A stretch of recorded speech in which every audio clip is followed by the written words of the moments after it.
Halo teman-teman, kembali lagi bersama saya Netriani Rosita Tesing.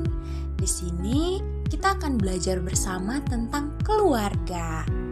Menurut teman-teman, keluarga itu seperti apa sih menurut teologis dan Perjanjian Baru dan Perjanjian Lama? Nah, di sini saya akan membahas satu persatu.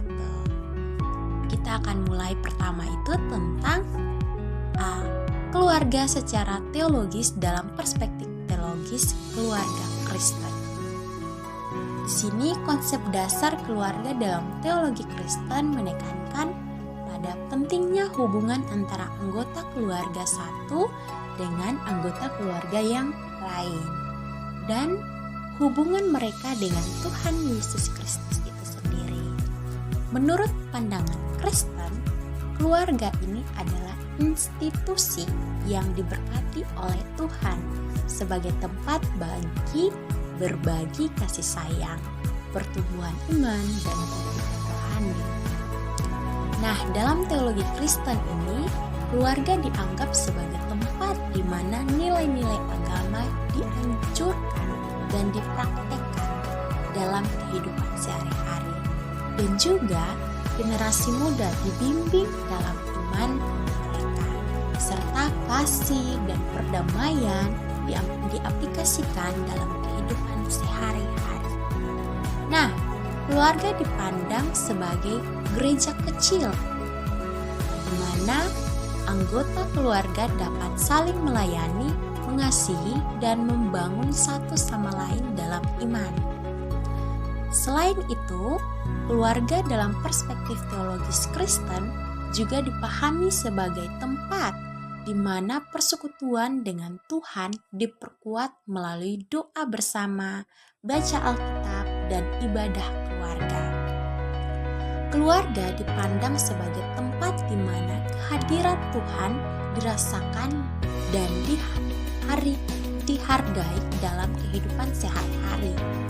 Dengan demikian bahwa konsep dasar keluarga dalam teologis Kristen menempatkan keluarga sebagai pusat pembentukan iman dan karakter kehidupan kita, serta tempat di mana hubungan dengan Tuhan dan sesama dipraktikkan secara nyata. Dalam konteks ini, penting bagi setiap anggota keluarga Kristen untuk memahami peran dan tanggung jawab mereka dalam membangun hubungan yang sehat dan berpusat pada nilai-nilai agama. Kemudian, kesetiaan, kasih sayang, pengampunan, dan kerendahan hati adalah beberapa prinsip utama yang harus dijunjung tinggi dalam keluarga Kristen. Itulah yang ditekankan oleh konsep Kristen. Dengan demikian bahwa keluarga bukan hanya menjadi tempat pembelajaran iman, tetapi juga tempat di mana iman itu diwujudkan dalam tindakan nyata sehari-hari. Nah, itu adalah konsep teologis keluarga secara Kristen. Kemudian kita akan membahas lagi tentang keluarga dalam Perjanjian Baru. Nah, dilihat sebagai komunitas yang sangat penting dalam ajaran agama Kristen. Nah, dalam kitab-kitab Perjanjian Baru, hubungan keluarga seringkali ditekankan termasuk hubungan antara suami istri, orang tua, dan anak-anak, serta hubungan antara anggota gereja sebagai satu keluarga.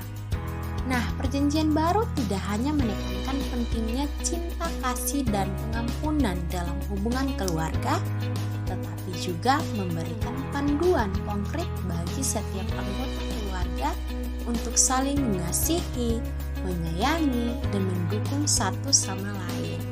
Misalnya nih, dalam surat Paulus kepada jemaat di Kolose, dia menekankan pentingnya kasih sebagai ikat pinggang yang menyatukan semua dalam kesempurnaan. Nah, Paulus juga memberikan instruksi kepada orang tua untuk mendidik anak-anak mereka dalam ajaran Tuhan dan mengasihi mereka tanpa marah-marah. Nah, Demikian pula dalam surat Yakobus, kita diajarkan untuk saling mengakui kesalahan kita dan saling mendoakan satu sama yang lain agar disembuhkan dalam iman Yesus Kristus. Nah, semua panduan ini menunjukkan betapa pentingnya hubungan keluarga dalam agama Kristen dan bagaimana kita seharusnya saling mendukung dan membangun satu sama lain dalam kasih Kristus. Semua ajaran ini menggarisbawahi betapa pentingnya kesatuan dan saling mendukung di dalam keluarga Kristen. Dengan mengikuti panduan yang terdapat dalam Perjanjian Baru, anggota keluarga dianjurkan untuk mempraktekkan cinta kasih, pengampunan, dan dukungan satu sama lain dalam kehidupan sehari-hari. Hal ini mencerminkan nilai-nilai Kristiani yang mendorong hubungan yang sehat dan penuh kasih di antara sesama. Keluarga dianggap sebagai landasan utama dalam memperkuat iman dan membangun komunitas yang kuat di dalam Kristen. Nah, itu yang keluarga di dalam Perjanjian Baru. Sekarang kita masuk dalam keluarga dalam Perjanjian Lama. Saya akan menjelaskan bagaimana keluarga diketahui dalam budaya Perjanjian Lama. Dalam Perjanjian Lama, keluarga dianggap sebagai unit terpenting dalam masyarakat. Keluarga ini tidak hanya terbatas pada orang tua dan anak-anak saja, tetapi juga mencangkup anggota keluarga yang lebih luas seperti kakek, nenek, paman, bibi, sepupu, dan kerabat lain sebagainya. Keluarga dianggap sebagai sumber dukungan sosial dan emosional yang sangat penting bagi individu. Sikap hormat terhadap orang tua dan anggota keluarga yang lebih tua sangat ditekankan dalam budaya Perjanjian Lama. Nah, anak-anak dianjurkan untuk menghormati dan menghargai semua orang yang lebih tua dari mereka.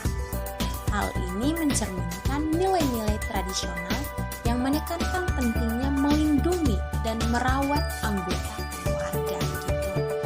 Dalam budaya Perjanjian Lama, keluarga juga memiliki peran yang sangat penting dalam mendukung perkembangan pribadi setiap individu. Nah, keluarganya yang bertanggung jawab untuk memberikan ajaran dan bimbingan moral kepada anak-anak.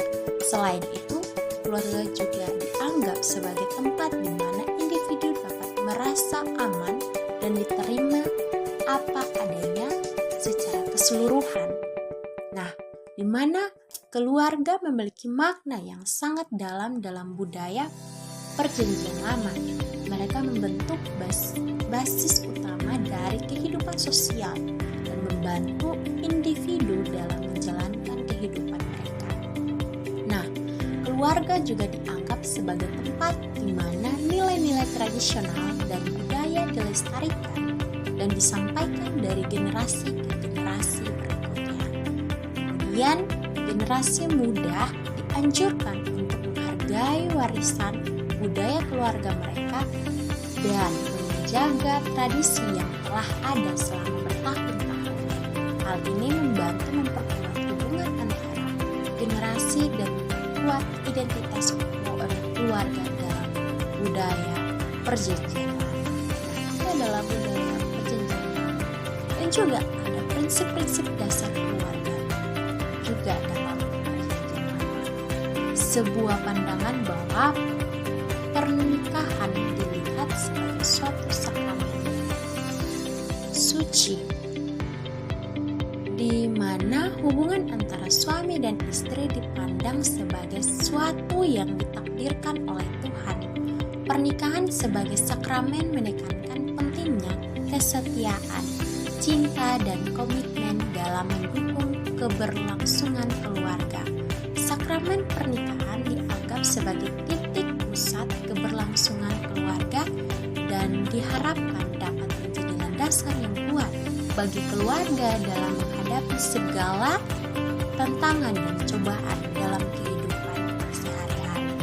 Sakramen pernikahan juga mengajarkan nilai-nilai seperti pengorbanan, kerjasama, dan pengampunan yang merupakan fondasi utama dalam membangun hubungan yang langgeng dan harmonis.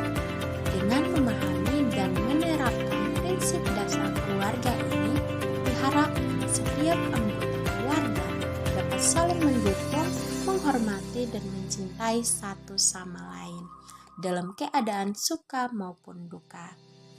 Nah, dengan demikian, keluarga ini dianggap sebagai institusi yang suci yang harus dijaga dengan penuh kasih sayang dan pengorbanan. Setiap anggota keluarga diharapkan dapat saling memahami, menghormati, dan mendukung satu sama lain demi terciptanya kebahagiaan dan kedamaian dalam rumah tangga, dan juga kebersamaan, kekompakan, dan dalam keluarga menjadi kunci utama dalam mengatasi segala rintangan dan ujian kehidupan yang mungkin menghadap mereka, di mana dengan adanya komunikasi yang terbuka dan jujur antara anggota keluarga, segala permasalahan dan konflik dapat diselesaikan dengan baik tanpa menimbulkan ketegangan yang berkepanjangan. Kemudian, kebersamaan dalam keluarga juga dapat memberikan perlindungan, dukungan, dan kehangatan emosional bagi setiap individu di dalamnya.